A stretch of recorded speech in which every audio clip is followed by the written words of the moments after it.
Hey Raff, Hey Miki, hast du heute schon über Filme geredet? leider nein, aber das werde ich jetzt ändern. Das sollten wir, denn es wird höchste Zeit.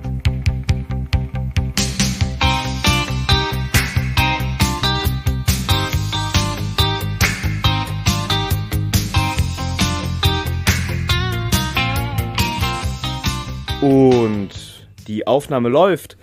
Ja, herzlich willkommen. Willkommen Miki, zurück. du, hast du heute schon über Filme gesprochen? Oh nein, habe ich noch nicht. Du Wie kann das Lügenbolzen, sein? du Elendiger. Ja. Lass uns über Filme sprechen. Ja, haben wir denn einen ganz bestimmten Film heute? Ja, heute gibt es einen Specialty, und zwar den Film oder die Reihe oder das Thema Urotsukidoji. Was bedeutet das denn? Also Urotsukidoji ist ein Manga- und Anime-Werk aus den 80ern und übersetzt bedeutet das so viel wie das wandernde Kind. Das umherwandernde Kind oder Geschöpf oder Wesen. Und hat demnach auch direkt vom Titel her so ein bisschen Bedeutungsfreiheit. Dass man da so ein bisschen was auch rein interpretieren kann. Ja, interpretieren auf jeden Fall. Also wir haben den Film jetzt gerade geguckt und ungefähr, ich weiß nicht, vor 5 Minuten beendet. Ich kannte den vorher noch nicht und kannte das nur von Erzählungen, die du mir begeistert gegeben hast. Und ich muss sagen, Junge, what the fuck have I just seen? So Ja. wild. Ja, Sehr, sehr wild. das freut mich. Ich sehe aber trotzdem ein Lächeln in deinem Gesicht. Ich bin sehr zufrieden. Also ich bin ja immer sehr froh, wenn ich nach dem Gucken eines Filmes, der handwerklich absolut spitzenmäßig gemacht ist, sagen kann, sowas habe ich noch nicht gesehen. Ja, In der Form. das ist doch schon mal positiv. Ne? Also es hätte auch sein können, dass dich das komplett abstößt, denn der Film ist auf jeden Fall sehr kontrovers betrachtet und hat auf jeden Fall auch rein filmhistorisch eine Bedeutung. Aber da kommen wir dann auf jeden Fall noch zu, würde ich sagen. Vielleicht erzählen wir erstmal oder erzählst du erstmal die Handlung, die du mitgenommen hast. Die Handlung, die ich mitgenommen habe, ja, da bringst du mich direkt in eine unangenehme Lage, weil aber alles gut. Das wollte ich nicht. Alles gut. Wie gesagt, ich habe ihn jetzt das erste Mal gesehen und hatte da jetzt noch so einige Sachen zu verarbeiten, abseits der Handlung. Aber ich werde mein Bestes geben und gucken, ob ich die Handlung richtig verstanden habe.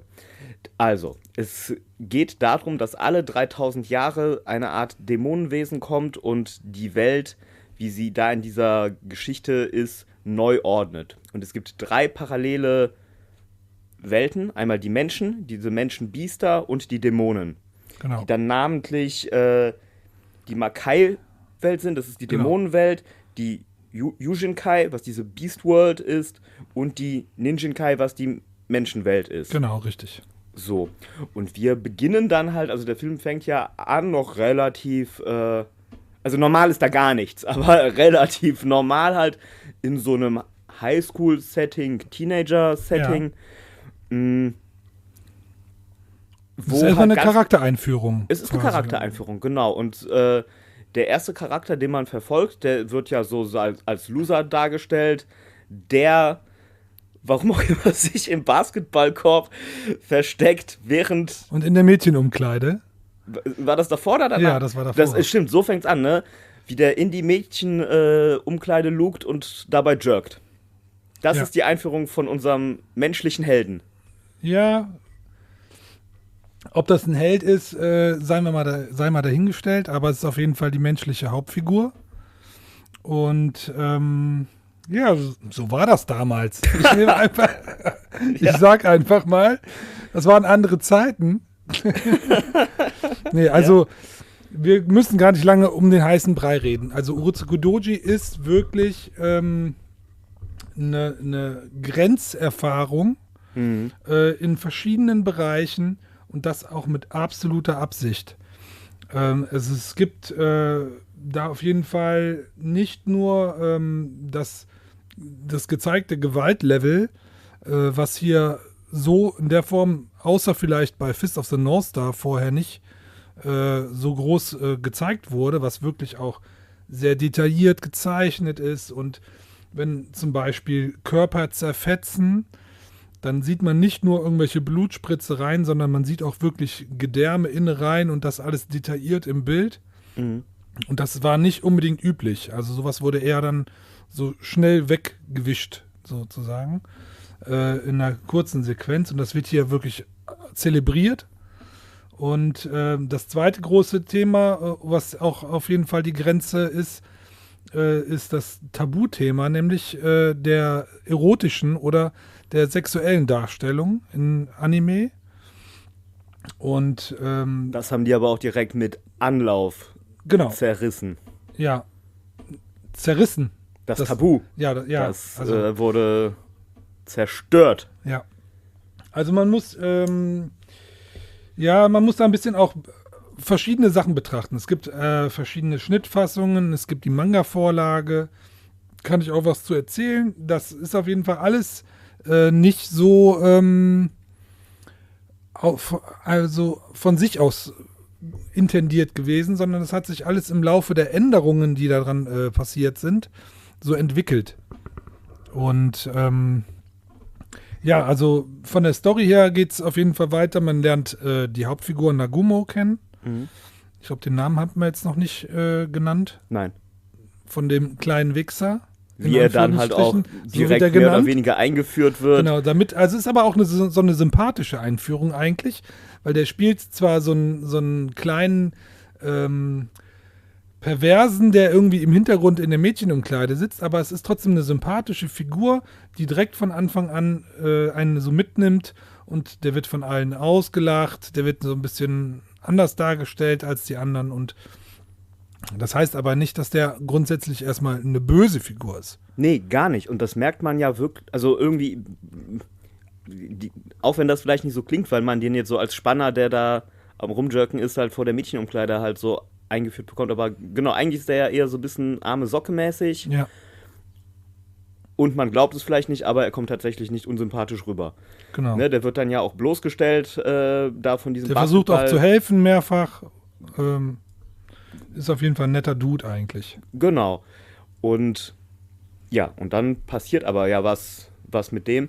Aber da wollen wir gar nicht erstmal so vorgreifen. Du hast ja vielleicht auch gesagt, aus welcher Zeit der Film ist. Also da hatten wir ja eben schon ganz kurz das angesprochen. Meine Info war, dass der von 89 ist, wo du aber mich schon so schief angegrinst hast. Ja. Da berufe ich mich auf jeden Fall auf die Wikipedia, auf die IMDb-Seite, die ihn mit 1989 zeigt. Ja. Aber erzähl mal. Also das Ding ist, also die Manga-Vorlage von dem Zeichner Toshio Maeda, den müsste man vielleicht mal erwähnen, der hat so eine Manga-Reihe gemacht und die ging von 1985 bis 86 und hat im Prinzip das Konstrukt mit dieser epischen Geschichte, mit dem Dämonengott, der alle 3000 Jahre kommt und dieses ganze Setting mit, es muss nach dem gesucht werden, wir müssen gucken, was wir tun können und so ein bisschen Apokalypse als Thema in der Dämonenwelt, wo aber auch Dämonen sexgierig sind, sozusagen, nach den leicht nicht sich wehren können Menschen. Und dieses ganze Manga-Vorlage, die viel mehr in die Richtung epische Geschichte und Charakterzeichnung geht, auch die Figur von einem halb Mensch, halb Biest, der Amono Jaco, der auch die Geschichte im Prinzip die ganze Zeit begleitet und auf der Suche nach diesem Gott ist. Die ist da zum Beispiel auch ganz anders und der ist so ein bisschen so ein rücksichtsloser Typ, der auch mit den Menschen nicht unbedingt nett umgeht. Ja. In der Buchversion. Und auch seine Backstory und seinen alten Rivalen, den er schon ein paar Mal im Laufe der Jahrhunderte getroffen hat, wird da viel mehr ausgeleuchtet. Also in der Buchreihe geht es noch viel mehr um die Hintergrundstory, die dann 1987 nämlich in eine Original Video Animation, also OVA, das kennt man vielleicht, wenn man sich mit Manga oder Anime schon mal beschäftigt hat. Da gibt es halt, da gab es den Videomarkt, das spielt alles eine Rolle, auch von der Zeit her. Also der Videomarkt war gerade auf großem Kurs, dass man sich halt Videosachen leihen konnte, die man so im Fernsehen nicht finden konnte. Und dann wurden Anime-Studios und Produktionsfirmen, die waren dann auf jeden Fall auch nicht mehr darauf beschränkt, was man im Fernsehen zeigen darf. Und konnten dann Videoproduktionen raushauen, ohne sich an irgendwelche Limits zu halten.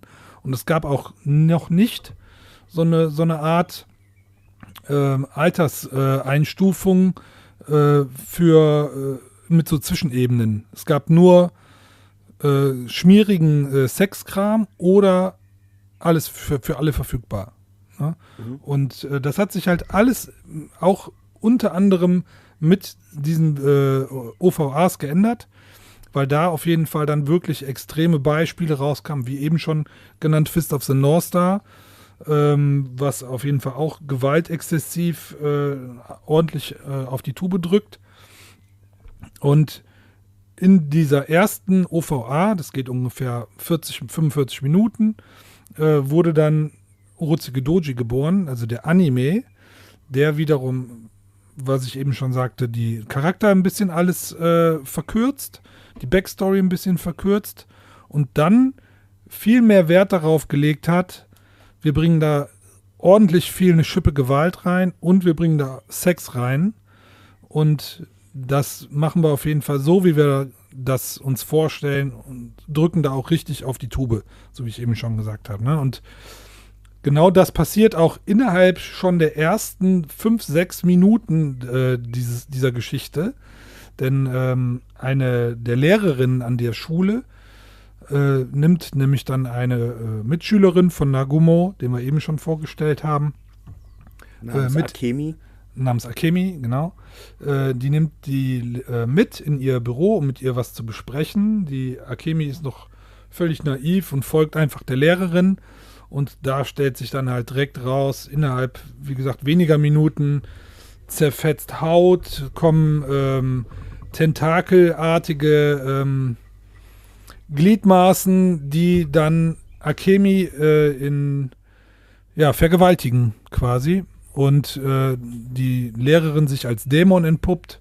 Und da wird direkt das übernatürliche Element sehr, sehr stark aufgegriffen. Aber es wird auch exzessiv in dieser Anime-Version zumindest, wird nämlich dann auch Wert darauf gelegt, dass diese Sexszenen sehr präsent sind.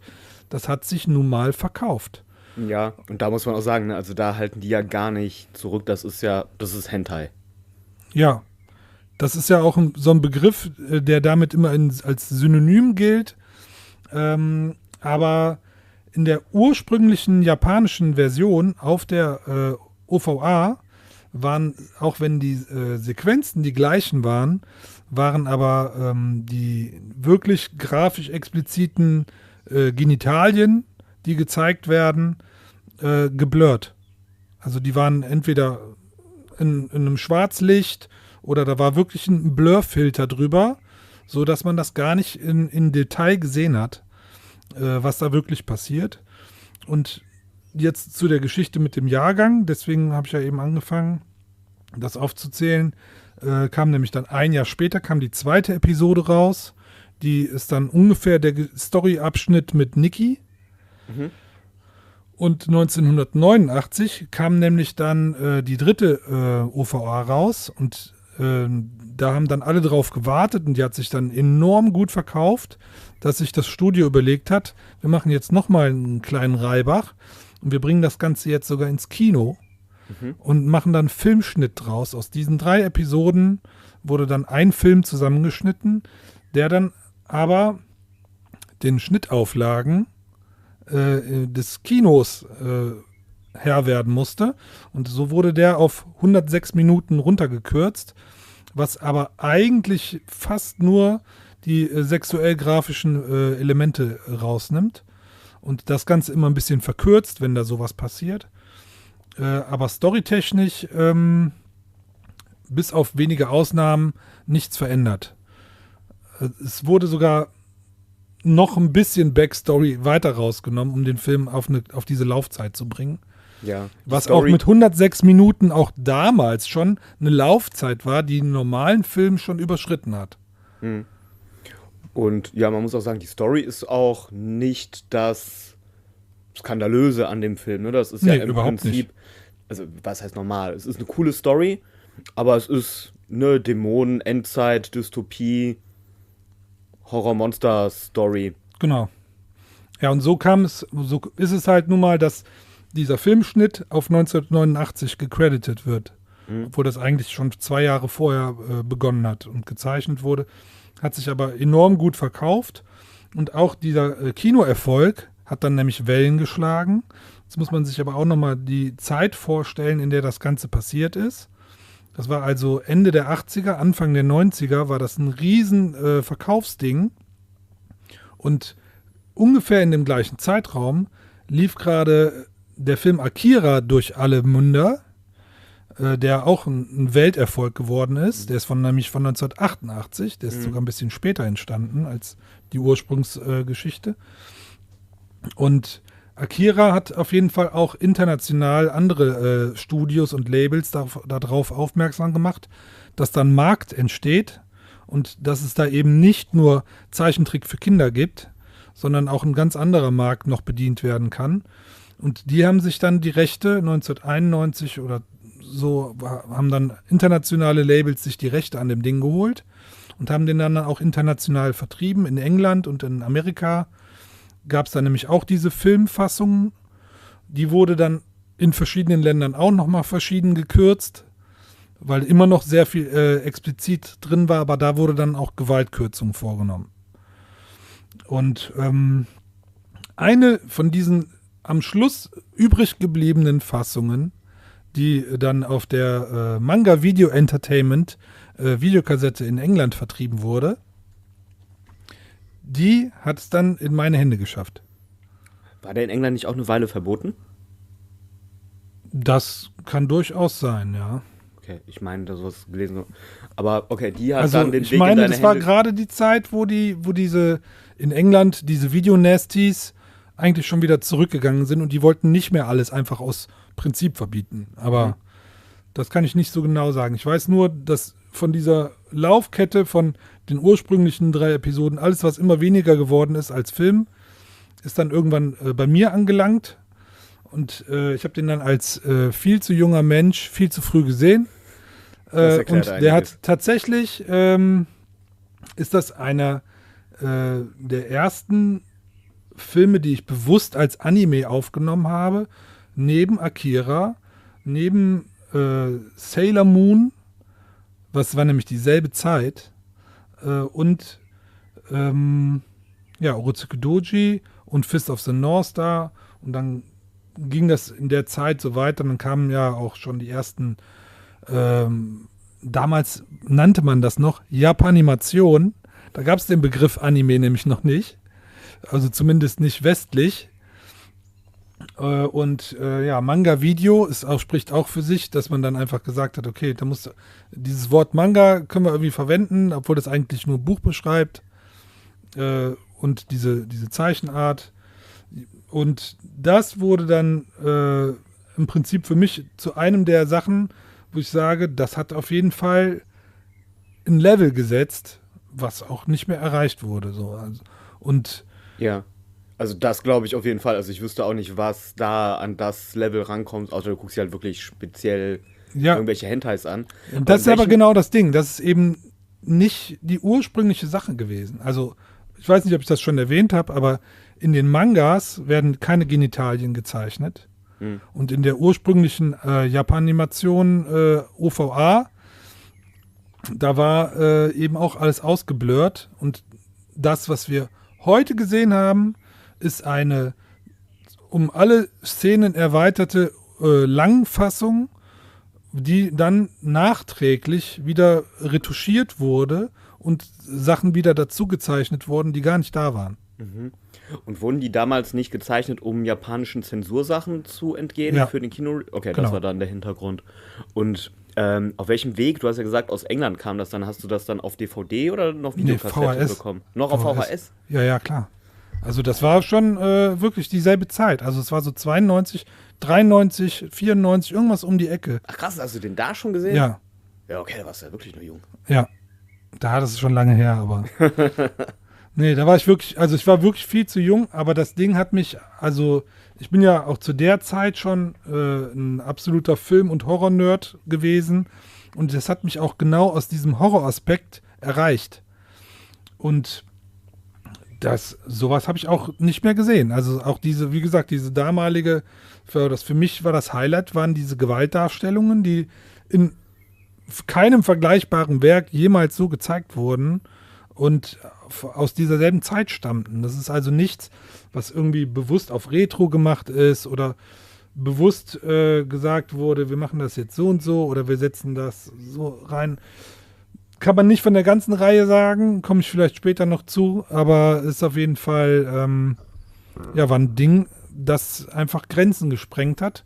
Nicht nur von der Darstellung, sondern auch von dem Vertriebswesen und der Publik, der Bekanntheit in anderen Ländern. Das ist wirklich ein historischer Fakt, dass dieser Film nicht nur dazu beigetragen hat, dass andere Länder darauf aufmerksam geworden sind, damit eine kleine Mark zu machen. So, damals gab es noch die D-Mark. Sondern gleichzeitig ist aber dadurch, dass das in der Anime-Variante noch viel exzessiver mit den Sexszenen gezeigt wurde, gab es da auch einen Markt. Und das ist gar nicht mein Punkt, weil das Problem, was dadurch entstanden ist, sind die Folgetitel. Es ist nämlich dann so, diese Filmschnittfassung und auch 2 weitere OVA-Episoden, die dann kurz darauf kamen, auch schon 1990 oder 91, kam schon die 4. und 5. Episode. Die waren noch ungefähr gleich, aber weil sich das dann international, 1992 musste ungefähr der Umbruch gewesen sein, oder 93 vielleicht. Und da hat sich das aber dann wieder durchgesprochen und durch diese ganzen Lizenznehmer, die es dann aus aller Welt gab, hat das Anime-Studio, die diese OVAs produziert hat, ein ganz anderes Feedback bekommen und hat den Fokus mehr auf den Sex-Part gelegt.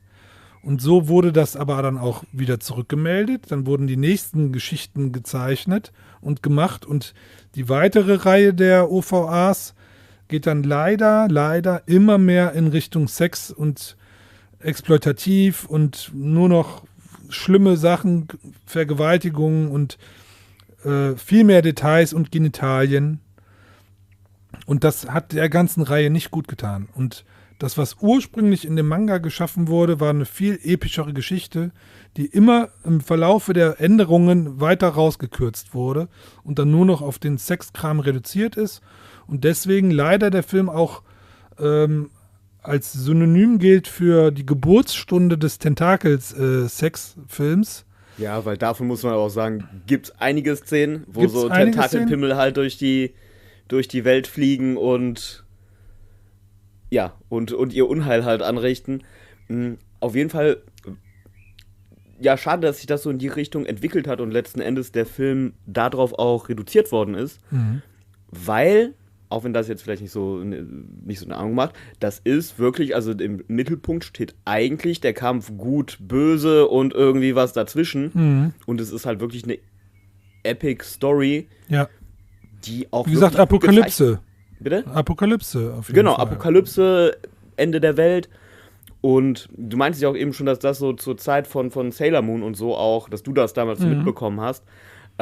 Ich bin ja jetzt nicht so der Sailor Moon-Experte. Ich habe mir irgendwie letztes Mal die ersten 5 Folgen angeguckt und das ist es so ungefähr.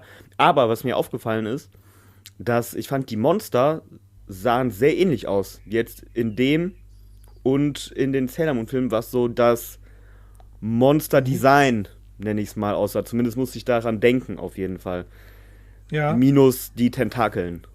Also ist auch tatsächlich so, wenn man das wirklich nochmal abstrahiert, die Manga-Vorlage von der Geschichte und die OVA-Adaption sind wirklich zwei verschiedene Sachen, weil die selbst auch diese Monster-Designs sind für die Anime-Version nochmal neu gemacht worden. Also die Monster, die sind gar nicht so aus. Also im Manga sehen die anders aus? Genau, also bis auf der Chojin selber. Ja, das ist Chojin ist das Hauptmonster, worum es geht. Genau. Wo auch diese Zwischenmenschen halt auf die Erde kommen, um den zu finden. Ja.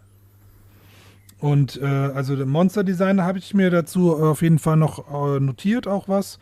Und zwar unter anderem derselbe Mensch, der da für die Monster-Designs verantwortlich war, hatte auch später bei zum Beispiel Genocyber, was man vielleicht schon mal gehört hat, oder Ghost in the Shell sogar seine Finger mit drin gehabt, als Art Director und sowas. Ghost in the Shell war ja mein erster Einstieg in die Anime-Welt. Also das erste Mal, dass ich mitbekommen habe, abseits von Zeichentrickfilmen natürlich, dass es sowas gibt wie düstere, ernsthafte Story, aber halt gezeichnet.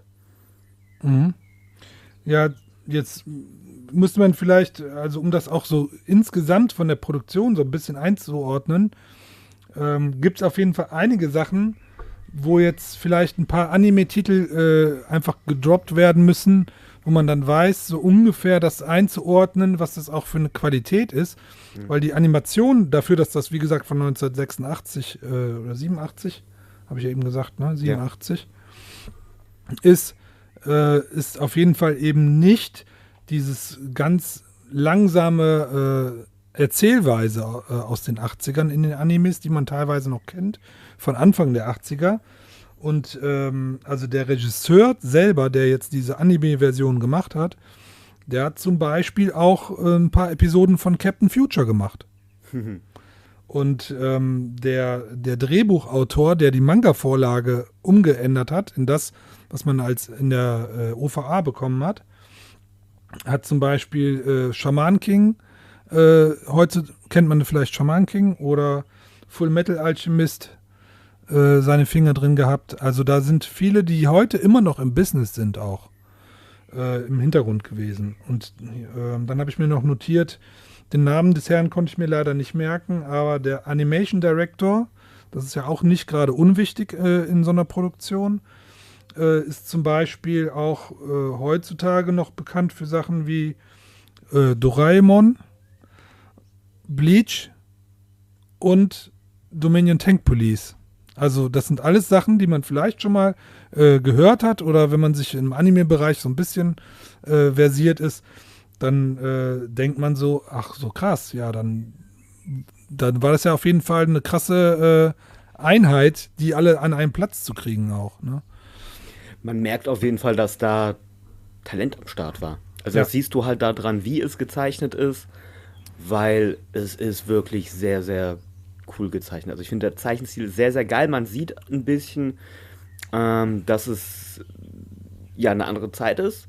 Moderne Animes sind da auf jeden Fall anders, vor allem wenn man so diese Kameraschwenks hat. Dann ist das alles mittlerweile ja ganz anders animiert, dann halt auch mit Computerhilfe. Da hast du dann hier aber es noch ist auch etwas trotzdem mehr untypisch, diese Schwenks und diese Winkel und alles sind trotzdem auch untypisch für ein Anime dieser Zeit. Die sind wirklich, also es gibt zum Beispiel ruhige Sequenzen, wo sich unterhalten wird oder wo vielleicht Liebe gemacht wird. Aber es gibt dann plötzlich einen Schlag, dann kommt schnellere Musik.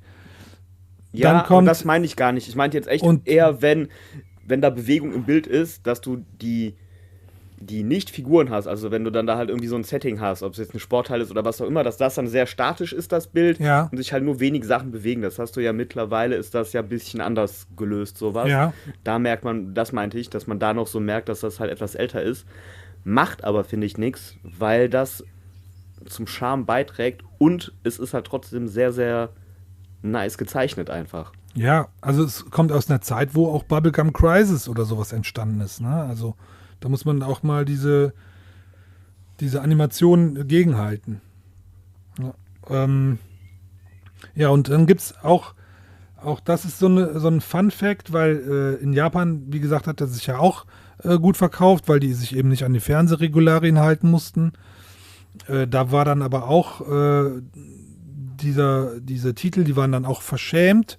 Und die Leute, die dann sowas geguckt haben, waren dann auch direkt Perverse, die sich dann OVAs geholt haben, egal was es war. Also selbst wenn das ein OVA von einer Serie war, die überall gerade lief, da war man direkt abgestempelt als Otaku und das war dann auch direkt ein Überbegriff für Perverse. Ne? Also die gucken sich sowas alleine an, also müssen die schmutzig sein. So, ne? Und da haben dann auch einige von dem ganzen Cast and Crew, sag ich mal, die dahinter steckt, haben dann auch ihre Namen gar nicht preisgegeben. Aus Angst vor sozialer Ächtung. Ja, wirklich aus Angst vor Ächtung oder vor schlechten Credits einfach. Und heutzutage werden die sich wahrscheinlich dafür in den Finger beißen.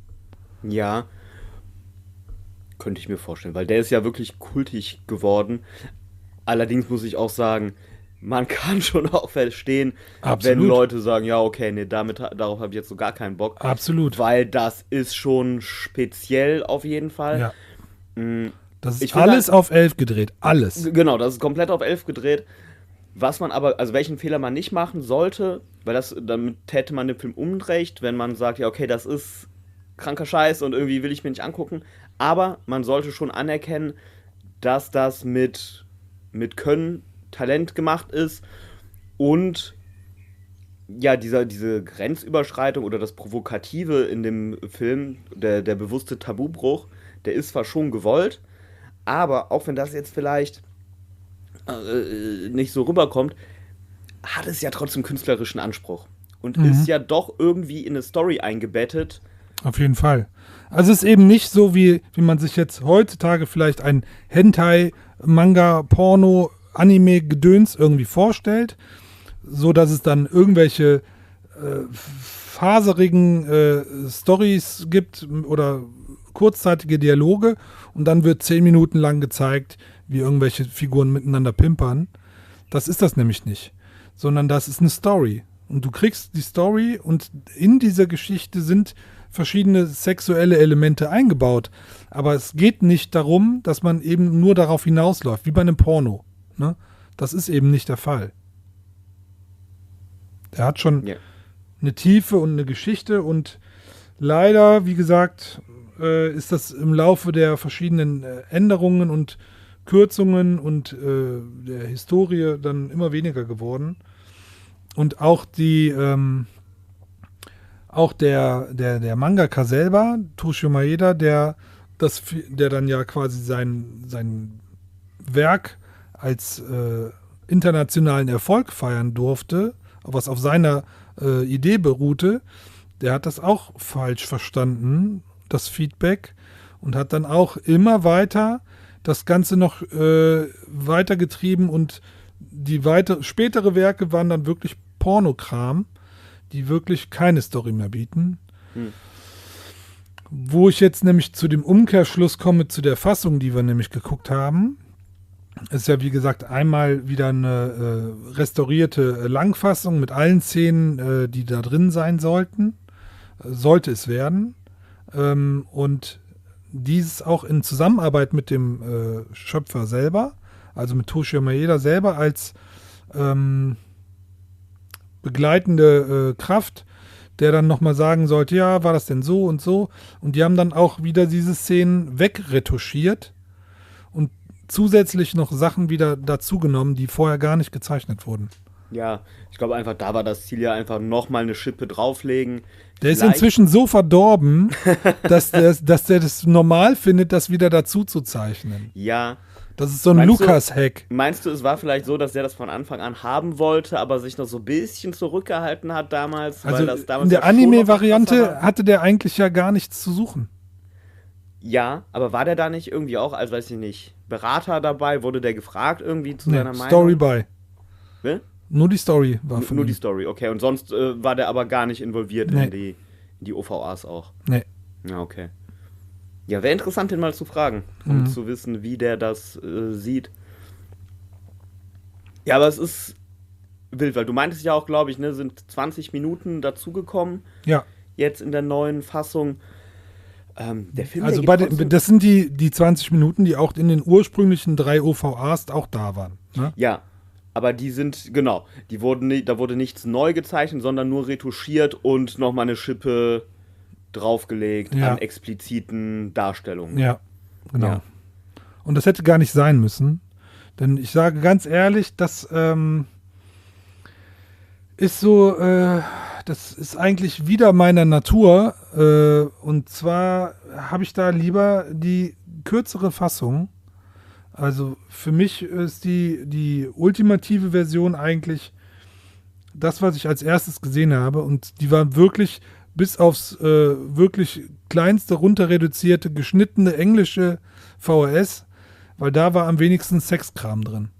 Und die Story war da. Und die Gewalt auch. Ja. Die kommt da ja auch. Das war für mich der Punkt. Zu knapp auf jeden Fall. Also ich muss sagen, ich habe das ja jetzt, wie gesagt, zum ersten Mal gesehen und kannte es nur von Erzählungen von dir, wie du mir ganz aufgeregt erzählt hast, was es da für einen tollen Anime gibt. Ja. Deswegen habe ich halt natürlich auch einen anderen Blick drauf. Ne? Also der ist ja für dich halt einfach so, wie man so Sachen ja das erste Mal sieht, gerade wenn einen das so wegflasht, ist das ja einfach halt dann so die Sache.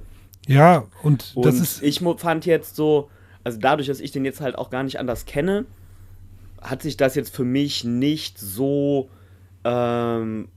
aufgezwängt gefühlt, dass es nur gemacht wurde, um irgendwie nochmal so diesen Tabufaktor hochzutreiben oder den Provokationsfaktor, sondern es hat sich da halt schon in den Overall-Ton vom Film eingebettet und ich persönlich fand es jetzt eher so, dass das für mich das bisschen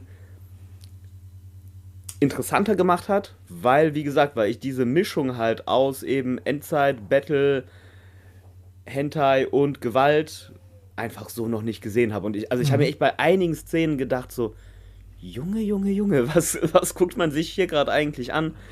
Kann ich auch absolut verstehen. Abseits von den Szenen, die da halt sind, ne, da sind ja auch einfach so Sachen, wie casual sich da Charaktere halt beim Zugucken von irgendwelchen Leuten einen runterholen halt. Und ob das jetzt Männer oder Frauen sind, das machen ja beide. Das macht ja auch hier diese Halbdämonin-Schwester von Amano, die Megumi, die macht das ja. Dabei haben die dann halt noch ihren kleinen Gnom-Freund. Was ist das eigentlich? Ja, ist halt auch so ein Halbbiest. Also eigentlich so ein Halbbiest, was irgendwie, weiß ich nicht, aussieht wie so eine kleine Katze in humaniter Der spielt wohl Form. auch in den Mangas auch eine größere Rolle.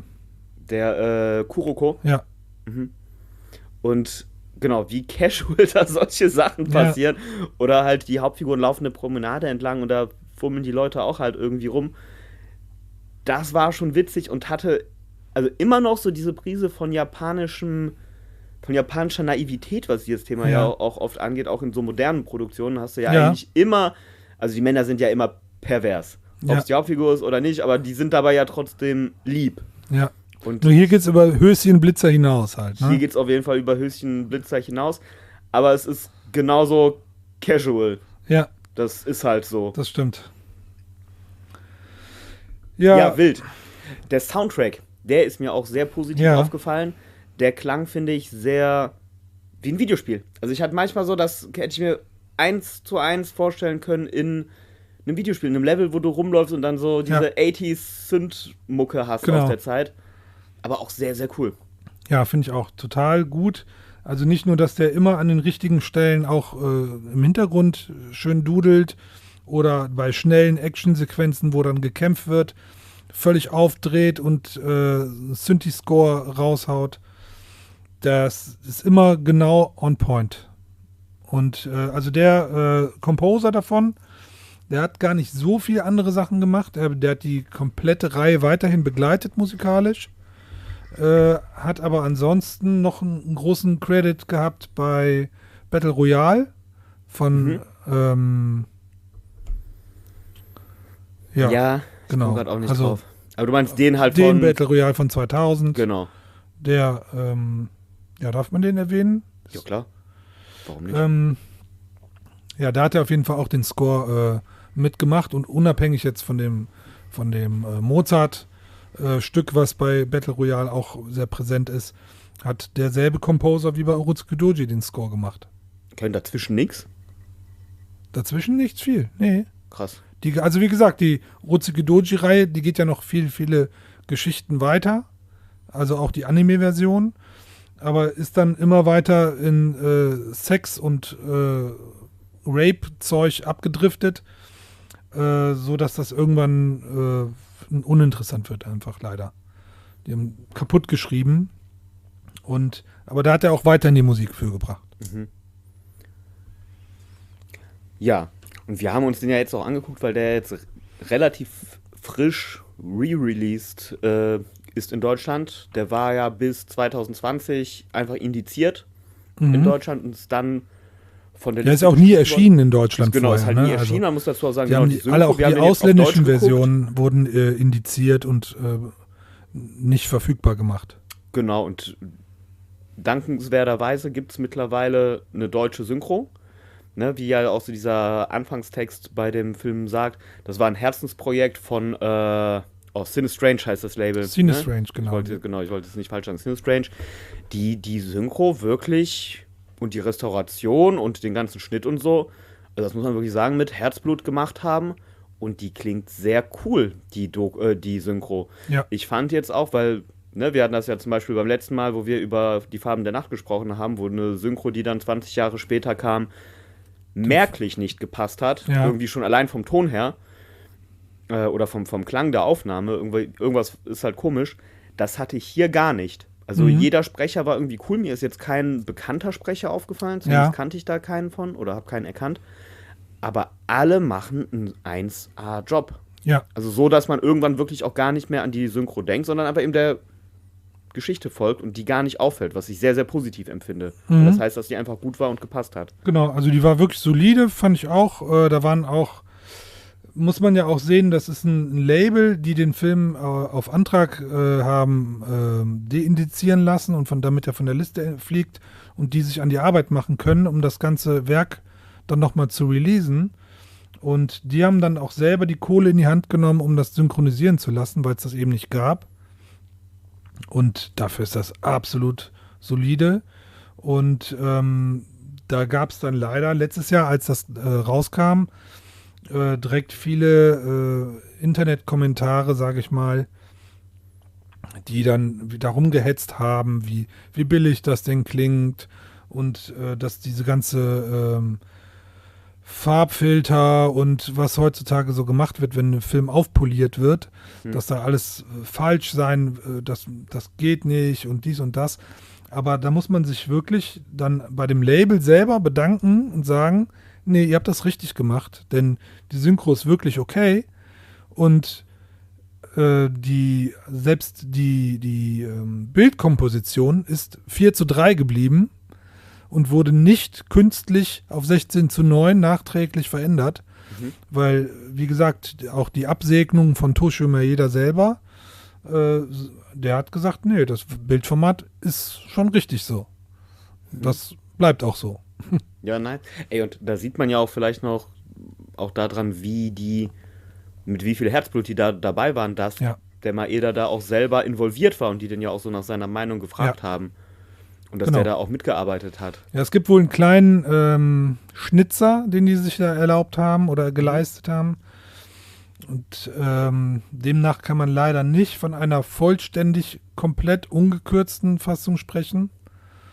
Denn es gibt leider Cut-Frames oder Frame-Cuts, die quasi bei Bildwechseln, weil die wirklich auch alles Stück für Stück durchgegangen sind, gab es dann leider ein paar menschliche Fehler und die haben ein paar kleine Bilder rausgeschnitten, die hätten da sein sollen und damit eine Szene sogar ein bisschen verändert.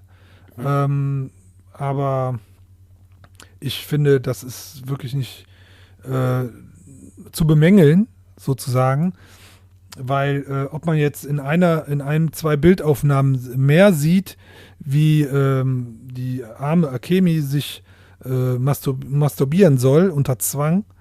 Von einem Charakter, das ist vielleicht auch noch storymäßig, das ist einer der zweiten männlichen Menschenfiguren, die eine größere Rolle bekommen. Der geht auch zur Schule mit Akemi und Magumo und der wird eingeführt als Akemi und Nagumo schon ein Paar sind. Und er wollte sie dann halt auf ein Konzert einladen. Sie läuft dann aber halt schon weg. Er ist eifersüchtig. Genau, eigentlich ist er ja auch ein lieber Kerl, aber dann kriegt man so ein bisschen Background-Story. Der wird von den Dämonen beeinflusst. Halt, ja, aber zunächst einmal sieht man ja noch die Background-Story, wie seine Eltern ihn schlagen, wie die ihn erniedrigen auch, wie die richtig fies zu dem sind. Und das Ganze führt dann halt irgendwann dazu, dass der genau von den Dämonen halt beeinflusst wird. Und das ist auch eine interessante Szene, weil was geben die dem dann halt, damit der halt stark wird? Die geben dem halt irgendwie so einen Dämonenpimmel und dann soll er sich halt seinen eigenen Pimmel abschneiden und darauf den Dämonenpimmel setzen, was der dann halt auch macht und dadurch wird er dann halt so zunächst mal zum Antagonisten und böse und kämpft halt gegen die beiden und stirbt dann aber eigentlich als Guter, weil irgendwann kommt dann doch das Gute in ihm wieder zum Vorschein, aber dann ist es halt schon zu spät und er stirbt. Ja. Aber auch das schon so. Also in dieser Sequenz, wo die sich auf jeden Fall gegenüberstehen und er sie zwingt zu zeigen, was sie bereit ist zu tun, um Nagumo zu retten, da gibt es wohl ein paar kleine Szenenwechsel, die halt nachträglich dann fehlen und bemängelt werden von den Leuten. Da gibt es dann direkt einen Shitstorm, obwohl sich das Label überhaupt erstmal die Mühe gemacht hat, das Ganze zu restaurieren. Ne? Also finde ich irgendwie falsch angesetzt, da dann drauf rumzuschimpfen. Aber gut.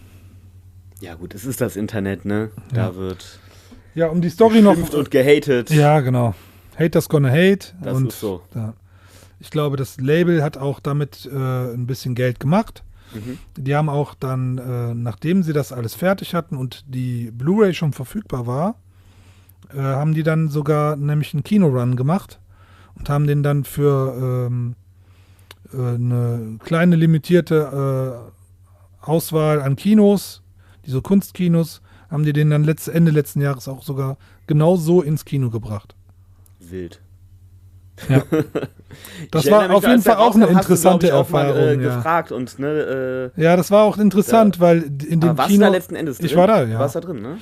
Ja. Und da sind auch während der Vorstellungen einige Leute rausgegangen. Warum denn also, das? Ich weiß absolut, dass dieser Film kontrovers ist und bleibt und auch nicht für jedermann geeignet ist. Ja, eindeutig. Der ist das sollte man nicht vielleicht für Normalos, noch mal sagen. Auch nicht für normale Anime. Auch nicht für Leute, die sagen, ich habe schon viele Animes gesehen, ich gucke mir das jetzt auch mal an. Da muss man wirklich schon Special Interest haben.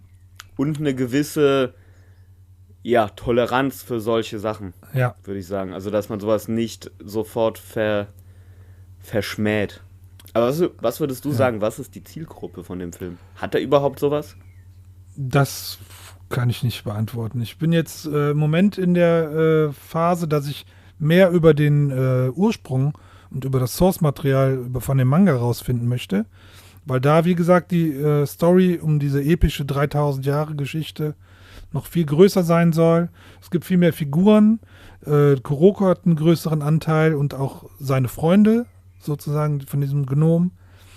Und aber der ist ja wirklich so Sidekick-mäßig und ein bisschen Comic Relief. Untergekommen, aber auch irgendwie untergegangen. Der verliert sich irgendwann, ist der plötzlich da oder auch nicht. Und auch von den Hauptakteuren selber, von Nagumo und Akemi, werden zum Beispiel auch noch die Eltern spielen auch gar keine Rolle in dem Anime, die gibt's gar nicht. Die werden nur einmal erwähnt, dass die nicht da sind, aber in dem Manga gibt es wohl auch den Storypart der Eltern und da würde ich mal, auf jeden Fall, da bin ich interessiert. Ja. Zumal es ist auf jeden Fall auch, das kann ich noch nicht verifizieren, aber laut Wikipedia gibt es in dem ursprünglichen Manga keine einzige Vergewaltigungsszene. Also es gibt wohl Sex und es gibt auch Sex mit Dämonen, aber es gibt weder Vergewaltigung noch diese explizit tentakelmäßigen Übergriffe. Ja, okay, also das fand ich dann wirklich die Anime... Das ist interessant. Das ist wirklich interessant. Weil ich hätte jetzt gedacht, dass das auch einfach voll der zentrale Bestandteil war, weil das halt einfach so schnell im Film kommt und ja im Grunde auch ständig. Ja. Das passiert ja wirklich... Also wie gesagt, diese Information ist von Wikipedia kann ich jetzt nicht, ich habe noch nicht reingeguckt. Ja. Gibt's denn den Manga in deutscher Sprache? Nein. Ist auch kein Release geplant oder sowas? Nee. Aber auf Englisch? Auf Englisch könnte ich mir vorstellen, dass es das gibt, ja. Aber doch, das habe ich sogar gelesen. Auch wild. Es gibt, also es gab im Laufe der Jahrzehnte, ist ja jetzt wirklich schon eine Nummer her, dass das ganze Ding erschienen ist, wenn nun die ursprünglichen Mangas von 85 sind. Im Laufe der Jahrzehnte gab es ausländische Releases, also auch englische, wo dann Genitalien wieder nachträglich in den Manga eingefügt wurden, die ursprünglich nicht da waren. Das ist auch wild und bescheuert. Und ich frage mich manchmal, wie kann das denn sein, dass das immer so in den Vordergrund gerückt werden muss? Ich mag vor allem grundsätzlich nicht, wenn etwas, was schon released ist, noch in irgendeiner Form nachträglich bearbeitet ist. Ja. Außer es ist vielleicht halt eben ein Remaster oder irgendwie eine Bildbearbeitung, dass das halt irgendwie auf einem Format wie Blu-ray dann halt besser aussieht. Ja. Aber irgendwelche Szenen rein oder Verschärfungen oder so, das finde ich nicht cool. Also im Endeffekt hat man jetzt heutzutage um explizite Sexdetails erweiterten Anime- und Manga-Versionen verfügbar, die ursprünglich gar nicht da waren. Ist wirklich wild, aber ja. Also ich kann auf jeden Fall verstehen, dass man den Film ablehnt. Ich kann auch verstehen, dass man den nicht mag. Aber wenn man da auf jeden Fall offen für sein sollte, dass solche Themen damit eine Rolle spielen, dann sollte man sich den auf jeden Fall mal angucken, weil ich finde, der ist super unterhaltsam. Und ich weiß nicht, wie es dir geht, aber ich würde sagen, du willst jetzt wissen, wie es weitergeht. Also von der Handlung her würde ich es auf jeden Fall wissen wollen. Ich bin gespannt. Ich würde vielleicht noch den zweiten gucken und dann mal gucken, wie es ist, weil du meintest ja, glaube ich weiß nicht, du hast mir ja da ja schon mal so ein bisschen gelectured drüber, dass dann irgendwie Teil 3 oder 4 dann nicht mehr so sehenswert waren oder so. Also so heißt das jetzt, wenn ich in Monologe abschweife und den Leuten irgendwas erzähle, dann habe ich gelectured. Aber hallo, definitiv. Ja, ich würde es gucken, weil ich hatte auch Spaß bei dem Film. Ich konnte jetzt gar nicht so viel dazu sagen, weil eben zum ersten Mal gesehen und der war mir tatsächlich komplett unbekannt. Also auch so zu der Zeit, also ich bin jetzt eh nicht der Mega-Anime-Experte und habe da jetzt auch nicht so viel gesehen, aber halt doch ein bisschen was. Und zu der Zeit, wo ich mich damit mehr beschäftigt habe, ist mir der Titel auch nie untergekommen. Also wirklich nada, null, kein bisschen. Also und wenn du war der interessant. Also wie ich ja schon zum Anfang gesagt habe, ich finde immer sehr cool, wenn ich jetzt noch nach Jahren des Filmeguckens nach einem Film sagen kann, Junge, was war das? Das habe ich so noch nicht gesehen. 40 Jahre. Und das ist schon extrem geil. Und das freut mich, dass ich den dadurch jetzt so sehen konnte. Auch cool, dass der in dieser schönen Bildqualität, in diesem schönen Schnitt mit der deutschen Synchro halt ist. Das war schon ein Erlebnis jetzt, der Film. Also ich habe jetzt viele Jahre, wie gesagt, nur diese gekürzte englische Version gekannt. Und die englische Synchro war auch immer sehr, sehr charmant und die hat mir auch immer habe ich auch immer im Bekanntenkreis, wenn es mal dazu kam, dass dieser Film ein Gesprächsthema war, dann habe ich auf jeden Fall immer direkt die englische Version auch empfohlen, weil die Synchro war wirklich sehr, sehr gut und das ist auch nicht unbedingt üblich für Animes im englischen Sektor, die gedubbt sind, synchronisiert sind. Und vor allen Dingen nicht zu der Zeit, wo der rauskam. Also da steckte wirklich Geld hinter und die haben gute Sprecher gewählt. Also und das war auch zum Beispiel, wenn man sich das auch nochmal vorstellt, wenn ich weiß jetzt nicht mehr genau, wie sie heißen, Central Park Media, glaube ich. Das war so ein Label, die haben gesagt, okay, wir steigen hier in den Markt ein, wir bringen Anime-Sachen raus. Und was gibt es denn da für Titel, die wir verkaufen könnten? Und die haben sich für ihr erstes Release überhaupt in England für Urotsuki Doji entschieden. Und wild. Ja. Bei den Sitzungen wäre ich gern dabei. Ja. Was da so die Faktoren waren, dass die sich... Ich meine, ein Faktor könnte da auf jeden Fall sein, ja, wir wollen mit so einem Boom einsteigen. Ja. Und da hast du ja wirklich ich meine, ne, auch wenn der Kontroversen spawnt, der Film, ne, schlechte Presse gibt es ja gar nicht. Und dann wird darüber geredet und dann hast du halt deine Gratis-Werbung. Und natürlich auch eine Polarisierung von den Leuten. Da wirst du dadurch natürlich halt gerade bei der Thematik viele Leute haben, die dann sagen, ja, nee, gucke ich mir auf keinen Fall an. Aber dadurch, dass das dann ja so vielleicht so ein bisschen kontrovers diskutiert wird, werden halt deine Leute, die du eigentlich erreichen willst, überhaupt erst darauf aufmerksam, dass es den Film gibt. Genau. Das könnte ich mir vorstellen, dass das vielleicht ein Gedankengang gewesen ist. Ja, also ist auf jeden Fall wirklich, wenn man über diesen Titel stolpert, dann danach vielleicht im Internet sucht, dann findet man leider direkt die falschen Angaben mit, oder was heißt die falschen Angaben, aber es geht direkt in die falsche Richtung, was man so findet. Sensationslüster, ne? Genau, ja, genau. Es geht direkt nur auf Sex, Hentai, Tentakel, alles das findet man sofort zu diesem Film und das wird dem eigentlich gar nicht gerecht. Ja, und man muss fairerweise sagen, das findet man halt auch alles in dem Film. Das findet man halt auch. Nicht gelogen, das ist einfach da. Aber ja, es ist nicht vergleichbar, dass so Sexszenen so in einen normalen Film halt eingebunden werden. Ich glaube, der einzige Film, der mir da noch einfällt, wo das ähnlich explizit dann ist, wäre Nymphomaniac. Wo das dann auch in dem Film so ist, also von Trier von 2013, 14? Weiß ich nicht genau. Also Lars von Trier ist dein Thema. Das ist mein Thema, ja. Ich weiß jetzt nicht genau, von wann Nymphomaniac ist. Aber das ist jetzt der einzige Film, der mir nur einfällt, der das so explizit halt hat. Und das ist aber auch schon noch eine andere Nummer. Ja. Und das war ja auch bewusst auf die sexuelle Darstellung auch. Ja, aber gut, das ist ja jetzt hier bei Urotsuki Doji ja auch bewusst. Also, ne, das werden die ja auch, da haben die ja viel Production Value reingesteckt und auf jeden Zeit Fall. und Ressourcen, Also, ne? Der ist wirklich ordentlich animiert. Es gibt, das ist wirklich spannend. Man fühlt mit den Figuren irgendwie auch mit. Und zum Ende hin gibt es dann nämlich noch den großen Twist. Und wir haben ja schon mal ein paar Mal erwähnt, dass wir hier auch keine Tabus oder Stopps vor Spoilern machen. Und in dem großen Twist wird nämlich dann sich herausstellen am Ende, dass der vermeintlich gefundene Chojin, der die Welten vereinen soll, nämlich eine böse Agenda hat und dadurch erstmal die vorhandenen Welten alle zerstören will, um die dann nochmal neu zu formen.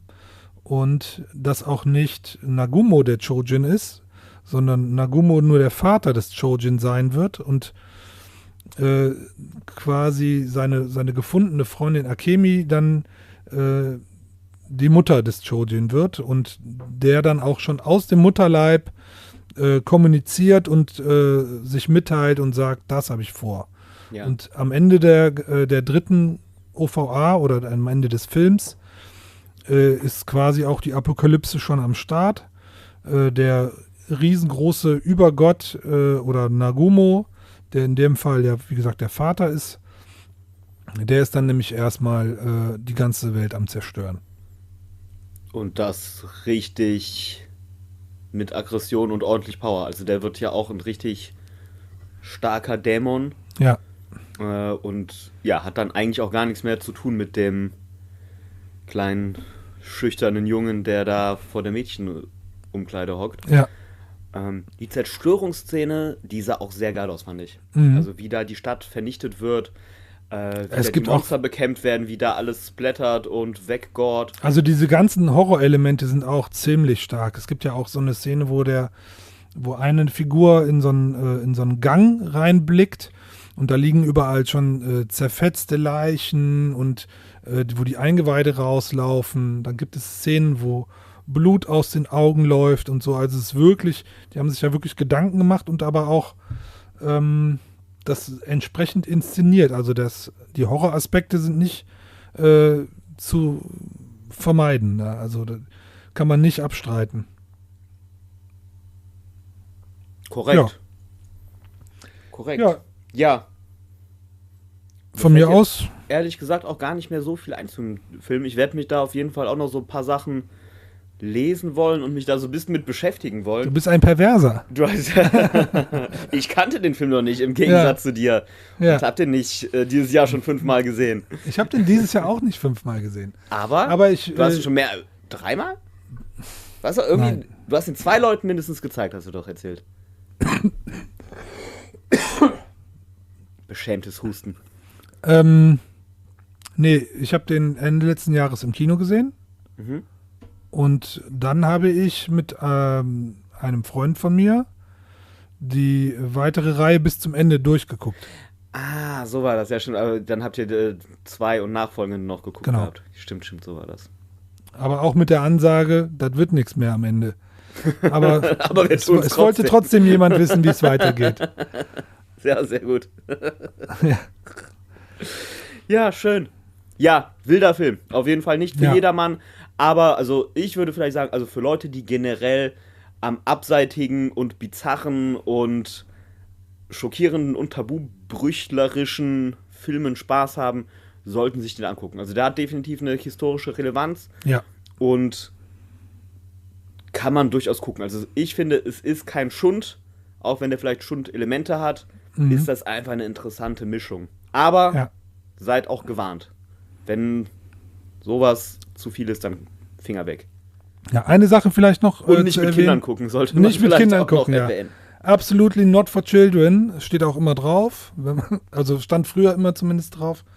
Eine Sache sei vielleicht noch erwähnt, denn witzigerweise die 4. und 5. Episode der OVAs, die wurde nämlich dann auch relativ kurzfristig zu einem Filmschnitt, Orochidoji 2, und geht demnach auch nur etwas über 80 Minuten, ist auch ein bisschen kürzer alles. Die zweite Filmfassung, die hat es sogar damals schon in den 90ern bis in die deutschen Videotheken geschafft, mit einer Synchro, wurde da aber auch ordentlich gekürzt, sodass der dann nochmal kürzer ging als sowieso schon. Und das Label Cine Strange, wir machen hier keine Werbung, aber die waren dann so gut und haben sich dann auch noch dafür die Rechte geholt und haben den zweiten Teil direkt noch im gleichen Jahr hinterher nachgeschoben, auch als Blu-ray in einer hochauflösenden Version, und haben sich aber dann der alten deutschen Synchro von, ich glaube, Warner bedient, die den damals rausgebracht haben. Also ist schon krass. Also die gibt es auch, ist auch verfügbar, ist wie gesagt keine Werbung, nur falls man sich wundern sollte. Ich muss mal sagen, Ehre wem Ehre gebührt, also ich hatte ja auch eben das Mediabook in der Hand, das ist schon ein fettes Teil geworden. Ja, das ist schon, das ist wirklich ein Premium Mediabook, ne? Und nur falls man sich dann wundert und sich dann beide Filme kauft sozusagen, die haben beide unterschiedliche Synchros, beide unterschiedliche Sprecher für alles. Das ist einfach der Zeit geschuldet. Aber ja, die können ja auch nichts dafür, dass damals ein Label sich entschieden hat, hey, wir bringen nur den zweiten Teil raus. Ja, auch weird choice. Ja, auf jeden Fall das Mediabook sei auf jeden Fall auch nochmal zu empfehlen für viele, viele, viele Details und Infos. Das Mediabook enthält nämlich einen großen Buchteil, nicht nur mit Fotos ausgestattet, sondern Text von Christoph N. Kellerbach, und das ist auf jeden Fall sehr lesenswert. Alles klar, haben wir das Product Placement erfolgreich und unauffällig untergebracht. Ja. Und ja, dann würde ich sagen, beenden wir das Ganze hier an der Stelle. Ja, vielen Dank, hat mir Spaß gemacht. Same, interessant, coole Filmwahl. Wie gesagt, habe mich gefreut, den mal gesehen zu haben. Jetzt kenne ich den. Und mal gucken, ob wir irgendwann vielleicht bei Teil 2 landen. Never know. Wer weiß. So. Alles klar, dann. Vielleicht hat es euch auch Spaß gemacht. Vielleicht auch nicht, aber. Oder wir sind jetzt, ist auch egal. Wir sind jetzt der perverse Podcast. Hauptsache, ihr seid beim nächsten Mal wieder dabei. Alles klar, wir verabschieden uns. Tschüss. Tschö.